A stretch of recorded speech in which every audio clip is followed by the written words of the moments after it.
మరి బయట ఉన్న వేరే నకిలీ డాక్టర్లని అదని ఇదని మమ్మల్ని ధర్నా ఏది చెకింగ్కి వచ్చి మమ్మల్ని ఇబ్బంది పెడతావురే. వైద్యం చేయాలంటే ఇబ్బంది అవుతుంది, బాధ అనిపిస్తుంది. ఓడాడు లంజోడుకు ఎందుకు ఇవ్వకాలు పెడతాం? మాకు ఏ రేత్రి అంటే పగులు అంటే కడుపులు వచ్చినా కాళ్ళు వచ్చినా మాకు ఒక చాలా మంచిగా అరుచుకుంటుండు. ఓడాడు వద్దన్నది ఏ ప్రభుత్వం వద్దంటది? ప్రభుత్వం అయితే ప్రభుత్వం జబ్బులు వచ్చి సస్తుంటే చూస్తుందా? డాక్టర్ వద్దా మాకు ఊళ్ళే? ఓడాడు అన్నది లంజోడుకు. మాకు ఉండాలి డాక్టర్. ఎంత ఎంత జనం వచ్చినా మేము ఊకోము. ప్రభుత్వం వాళ్ళు ప్రభుత్వం ఇవ్వట్లేదు. ఓడాడు ఓడు చెప్తుండు, ఏ లంజోడుకు చెప్తుండు వద్దని, డాక్టర్ వద్దని. జూనియర్ డాక్టర్లని వాళ్ళని వీళ్ళని కొద్దిగా ఇప్పుడు వేరే వేసుకొని అంత ఇబ్బంది పెడతారు. ఇబ్బంది పని చేస్తున్నాం. అందుకనే వచ్చినా మాట్లాడతాం. ఏ లంజోడుకు వచ్చినా స్వచ్ఛందంగా పని చేస్తున్నాం మేము. మా జిల్లా అధ్యక్షుడు మా జిల్లా నాయకులు ఉన్నారు కాబట్టి వాళ్ళ మాటలు విని వాళ్ళ వాళ్ళ స్వచ్ఛందంగా పని చేసుకొని తమ్మి మంచిగా ఉంటుంది అని చెప్పేసి మమ్మల్ని అంటేనే మేము ఇదేను.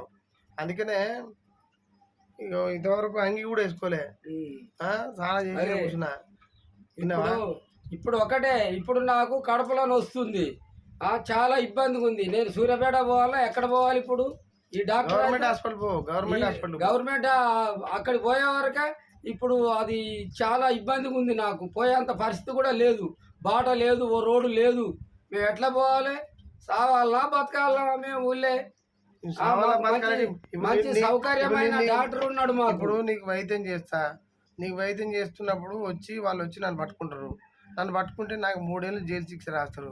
మరి నేను నీకు ఒక్క సూదేసి నేను 3 ఏళ్ళు జైలు ఉండనా? మేము జైలుకు కూడా పోనీయం. ఏ ప్రభుత్వం వచ్చినా ఎవరైనా పట్టుకపోవడానికి వచ్చిన ఆయన రమ్మని మేము ఊరంతా కూడా అడ్డం తిరిగి మాట్లాడతాం.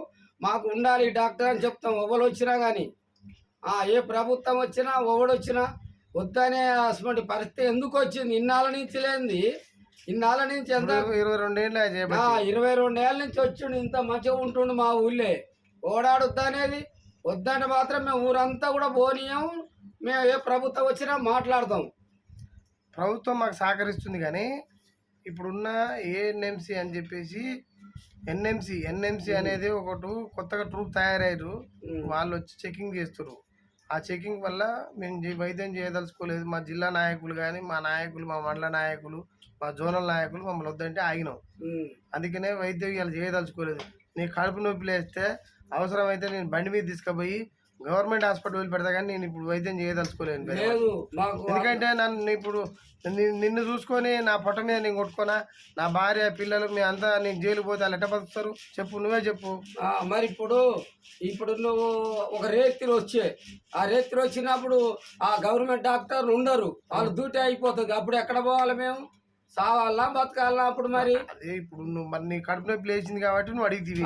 మరి నేను సమాధానం నాకు ఆడ ఇది వరకు నన్ను ఓరేమని లేదు, మంచిగా బ్రహ్మాండంగా చేసినాం అంత. ఇప్పుడు మరి మాకే ఇట్లా అయినప్పుడు మరి మేము ఏం చేయం చెప్పు? నువ్వే చెప్పు. నువ్వు ఎప్పుడు అయినా కానీ మా ఊళ్ళో ఉండాలి. నువ్వు మాకు మంచిగా చేయాలి. నీ అంత మంచి డాక్టరు మంచిగా చేయాలంటే మరి నేను ఏం చేయాలి? చేయాలి. మేము వచ్చిన వాళ్ళని మాట్లాడతాం. ఓడాడు వచ్చేది రాని, వచ్చి ఓడొస్తాడు, ఓడాడు వచ్చేది రమ్మను. మేము అంతా మాట్లాడతాం. ఊరంతా కలిసి కూడా మాట్లాడతాం. అంతే. మాకు ఇంత మంచిగా ఒక రేత్రి వస్తుంది. ఎప్పుడు గవర్నమెంట్ డాక్టర్ ఉంటాడా? ఆడు 4ంటికే వెళ్ళిపోతాడు బంద్ పెట్టుకొని. అప్పుడేం పరిస్థితి ఏంది మాకు? మళ్ళీ ఆడిపోయిందాక ఆగలేము. అంత బాధలు ఉంటాయి. అప్పుడు ఏం చేయాలి? ఒక రోగం వాళ్ళు వస్తుంది, ఒక చిన్న వాళ్ళకి వస్తుంది, ఒక గుణం వాళ్ళకి వస్తుంది. అప్పుడు ఏంది? అప్పుడు మేము సావాలా బతకాలా? మాకు డాక్టర్ ఉండాలి. చాలా మంచోడు యువకుడు.